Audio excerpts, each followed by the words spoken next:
Assalamualaikum warahmatullahi wabarakatuh. Alhamdulillahirrahmanirrahim. Pada hari ini masih diberikan semangat sehat dan sempat ya Bapak Ibu, sehingga kita dapat belajar bersama kembali. Baik, di sini saya akan menyampaikan materi terkait korelasi. Kira-kira korelasi itu apa, kemudian gunanya apa? Oke, kita belajar bersama ya. Jadi uji korelasi ini kita lakukan saat kita melakukan, mungkin nanti ada uji T-square, ada uji t-test, ada uji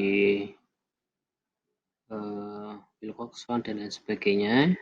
Nah, nanti gunanya uji korelasi ini adalah kita untuk mengetahui seberapa kuatnya sih hubungan itu. Jadi seandainya ada judul penelitian terkait pengaruh nafas dalam terhadap nyeri. Jadi kira-kira seandainya itu ada hubungannya. Nah, guna korelasi ini adalah untuk mengetahui seberapa kuat hubungannya. Jadi setelah ada hubungan, kita ingin mengetahui apakah ada korelasi yang kuat atau yang lemah atau yang sedang, kita bisa menggunakan uji korelasi ini. Oke, untuk pengertian di sini sudah saya sampaikan adalah untuk mencari seberapa kuat hubungan tersebut. Jadi seandainya sudah ada ditemukan ada hubungan yang signifikan ya, mungkin Bapak Ibu masih ingat atau mungkin sudah ada materi sebelumnya, jadi ada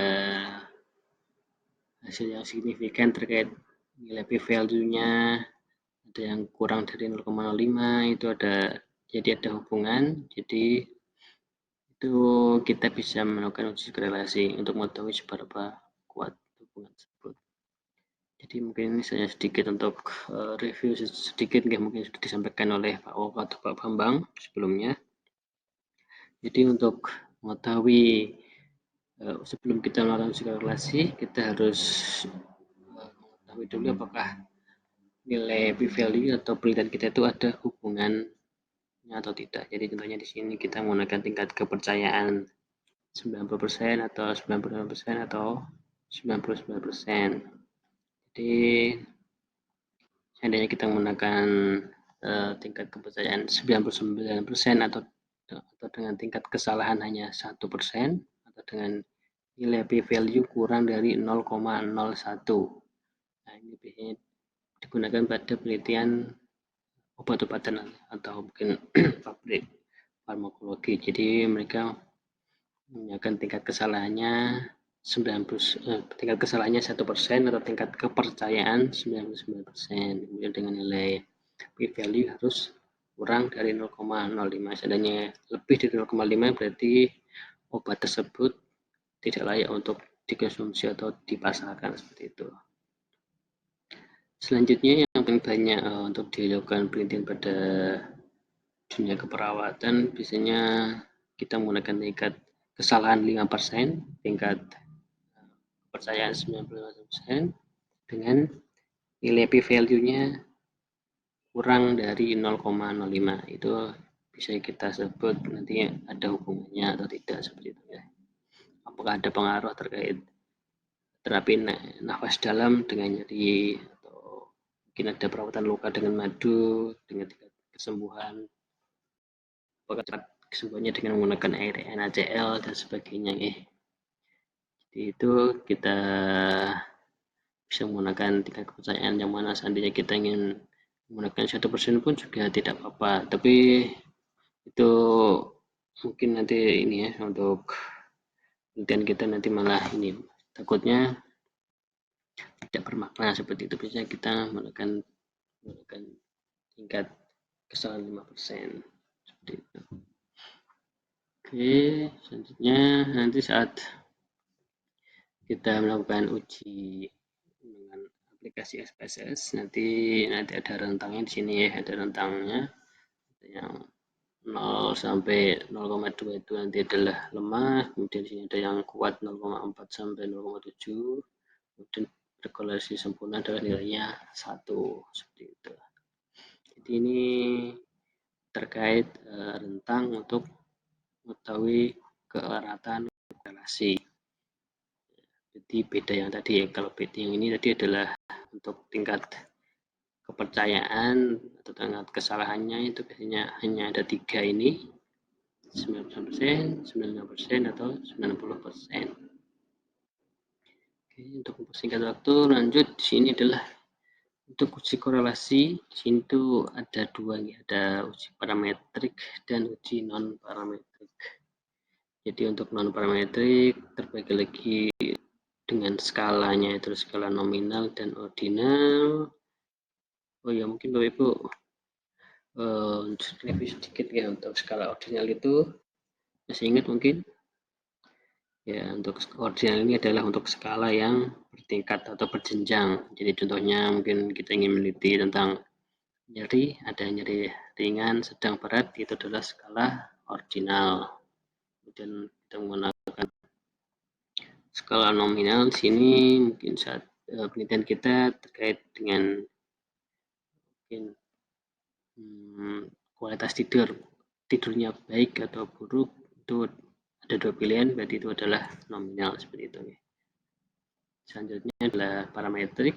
Parametrik ini menggunakan skala interval atau rasio. Jadi mungkin untuk interval di sini adalah yang tidak nilai mutlak ya. Jadi contohnya suhu, ada suhu itu ada suhu Celcius ke Fahrenheit itu nanti beda ya. Kemudian rasio di sini adalah nilai yang mutlak. Jadi contohnya berat badan nih, tinggi badan itu bisa masuk ke rasio itu menggunakan persen. Nanti kita lakukan, saya contohkan cara mengoperasikannya. Jadi di sini saya tampilkan lagi, mungkin sedikit mengulang ya, untuk mengingat-ingat karena ini yang harus kita pelajari atau kita pahami sebelum kita melangkah nanti saat untuk penelitian. Jadi nominal di sini contohnya adalah jenis kelamin pria wanita, bisa juga dengan suku, bisa juga dengan agama, itu juga tidak ada tingkatnya. Jadi kita itu bisa menggunakan skala nominal. Dalam penelitian untuk skala nominal ini bisa juga mungkin kita berikan terapi tadi, terapi nafas dalam, kemudian kita nanti bisa dengan jadwal atau checklist. Jadi seandainya nanti dia dilakukan dan tidak melakukan, jadi ada 2 pilihan ya, ada dilakukan atau tidak dilakukan, itu bisa termasuk skala nominal.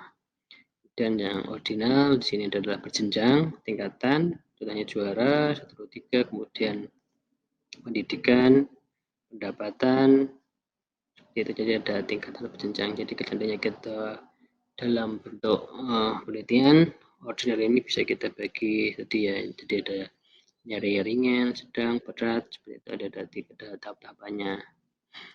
Dan di sini interval, ini adalah tidak mengenal mutlak tadi ya, derajat Celcius ke Fahrenheit seperti itu. Kemudian rasio, sini mengenal nilai mutlak, contohnya berat badan, juga bisa tinggi badan seperti itu.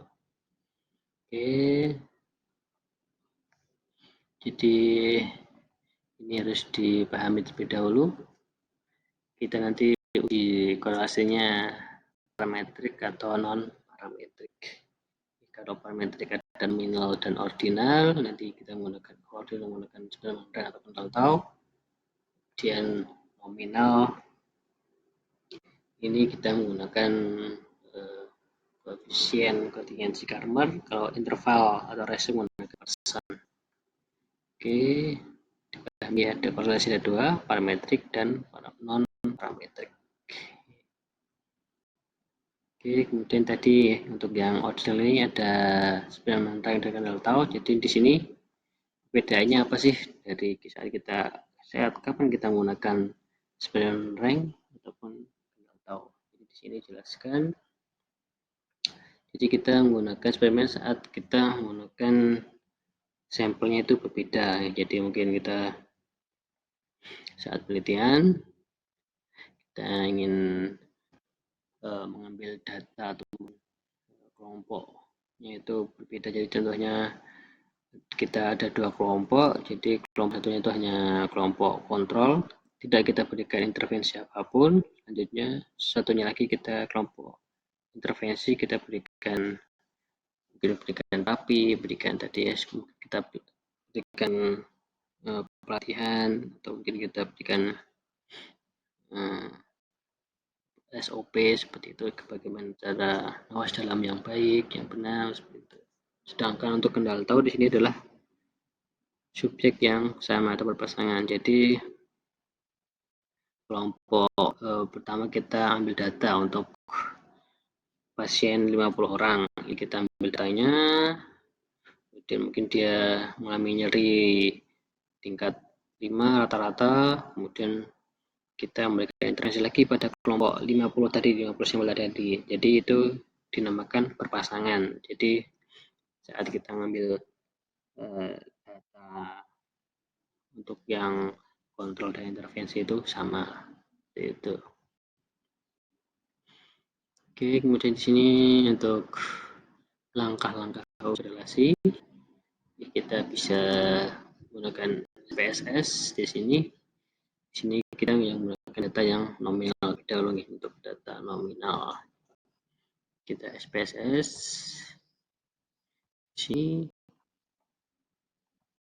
Ini sudah saya buat ya untuk sini adalah terkait. Jadi ada variabel independen. Jadi review sedikit ya untuk variabel independen adalah variabel yang mempengaruhi variabel dependen. Jadi variabel dependennya adalah kejadian dari. Sedangkan variabel dependen adalah variabel yang dipengaruhi dari variabel dependen. Jadi di sini saya menggunakan sumber air minum, ada dua band ya, terlindung dan tidak terlindung. Jadi hanya dua band kita menggunakan skala nominal, ya, skala nominal di sini. Kemudian ya kejadian diare yang variabel dependen ini juga saya bagikan dua kategori di sini. Diare jadi termasuk dengan nominal ya. Gitu. Jadi itu analis, deskriptif, statistik, kita pilih cross tab. Dan di sini kita masukkan sumber air di raw, diare di kolom, kemudian kita klik statistik. Di sini ada yang PN Chalmer, dan di sini Chal kita pilih udah sesuai pabrikan aja, ini udah sesuai. Dan kita tinggal pilih. Nah, kita besar hasilnya di sini. Di sini ya, ini untuk sumber air tadi kita inilah jumlah respondennya, kita di sini menggunakan 30 responden tadi yang saya masukkan datanya. Nah, sini adalah kejadian diare. Jadi ini sedikit saya berikan ini cara membacanya untuk pembacaan hasil SPS ini. Jadi pada seseorang yang mungkin ada ini ya, di sebagian 3 orang ini yang meminum sumber air minum terlindung yang tidak diare ada 10 orang. Kemudian ada yang minum dari sumber air terlindung yang mengalami diare ada 2 orang.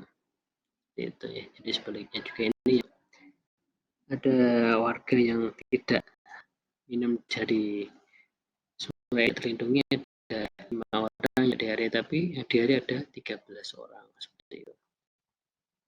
Kemudian mana yang harus kita cas korelasi. Nah, di sini korelasinya kita baca yang 0,544 ini. Kita bisa kisah tadi kira-kira masuk korelasi yang mana sih, yang kuat atau yang sedang atau yang lemah. Kita lagi ini sepertinya di yang kuat yang 0,5. Di sini 0,5 nanti rentangnya di sini dia masuk di korelasi kuat seperti itu. Oke, kemudian juga bisa kita lihat misalnya untuk nilai p-value ya. Jadi ini ya juga bisa masuk nilai p-value tadi yang saya jelaskan, yang tingkat kepercayaan 90%, 95%, dan 99%. Jadi kalau 0,003 dia masuk mana ini? Masuk yang tingkat kepercayaan 90% atau 90%. Kita cek di sini. maaf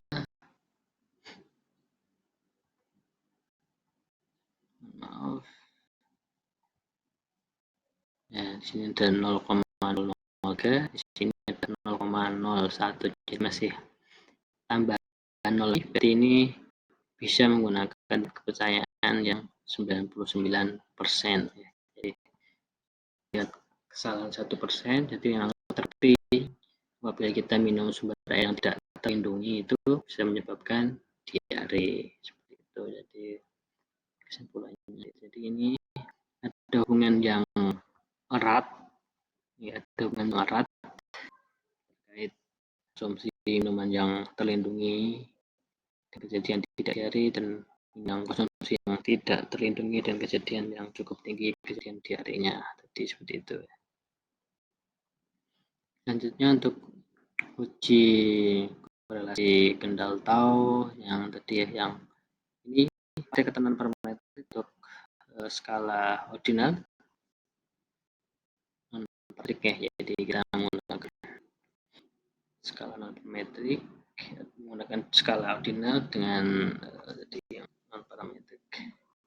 Contohnya di sini, maaf ini datanya masih hanya sebagai contoh mawon. Jadi caranya analyze, create, lihat, dan sini kita bisa kita kontrol, masukkan ke sebelah, dan kita ini sudah sesuaikan saja. Dan ini ada pilih, tadi kita mau pilih Kendall Tau Superman Rank. Masih ingat ya, yang Superman Rank ini kelompok yang berpasangan atau yang beda subjek, ya. Nanti lagi di Kendall Tau kira-kira yang mana yang kelompok yang beda subjeknya sama atau subjeknya yang berbeda. Oke. Dan yang son adalah yang tadi skala datanya adalah interval atau rasio, gitu. Jadi ordinal, jadi kita gunakan yang Kendall Tau, ordinal Kendall Tau dengan subjek yang berpasangan, ya, coba kita cek berpasangan. Kendall Tau, oh bukan Kendall, nah ini Kendall Tau pasangan, skalanya nah kalau yang Superman Rank subjeknya tidak berpasangan, seperti itu.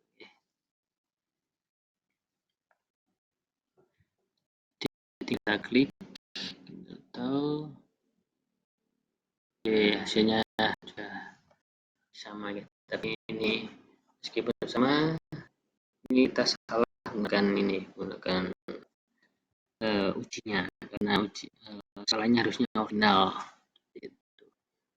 0,54 hasilnya ada hubungan yang kuat.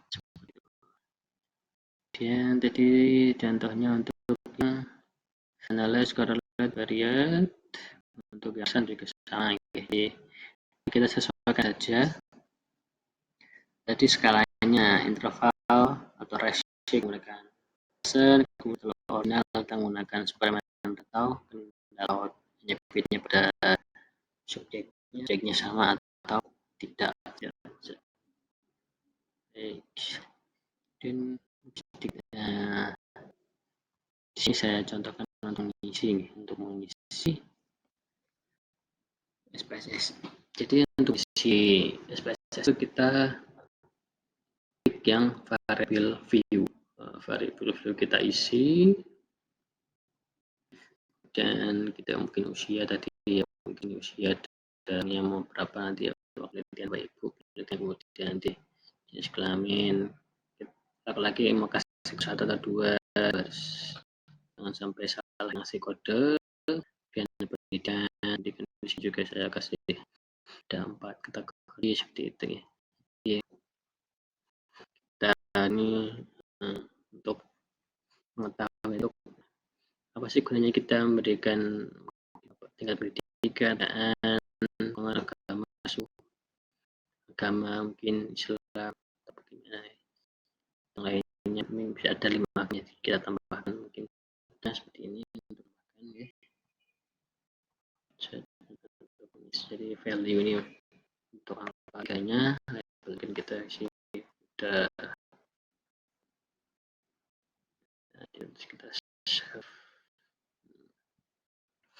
Jadi kita bisa membuat karakteristik responden kita semakin juga bagus, lebih bagus. Jadi saat kita memberikan pembahasan nanti kenapa ada kajian diare yang banyak, kita bisa bahasan terkait dengan pendidikannya kebanyakan masih SMP atau SD, jadi kita bisa berikan bahasan di belakang seperti itu terkait dengan agama kita Islam, kebanyakan hanya Islam, kemudian ternyata diare sedikit, jadi mungkin karena ada agama Islam itu yang mencintai kebersihan, pilihan, dia mungkin umatnya yang beragama Islam dia lebih menjaga minumnya yang dari sumber yang melindungi di masa terlebih dahulu, jadi diarenya seperti itu. Jadi kita bisa membuat karakteristik responden yang bisa membuat kita untuk lebih banyak lagi, jadi kita bisa lebih banyak lagi untuk jadi karakteristik respondennya. Jadi itu di sini kita untuk scale ada ordinal, nominal, dan ratio kita akan yang scale ini. Kalau di sini mungkin agama kita nominal, untuk dan pendidikan pekerjaan ini ordinal, ada tingkatannya, suku ini agama nominal kita berubah. Itu ini yang saya tulis karena hanya untuk dua, jadi ini hanya sempat satu untuk tinggal nominal itu. Dan untuk grafik ini kita bisa melihat untuk lihat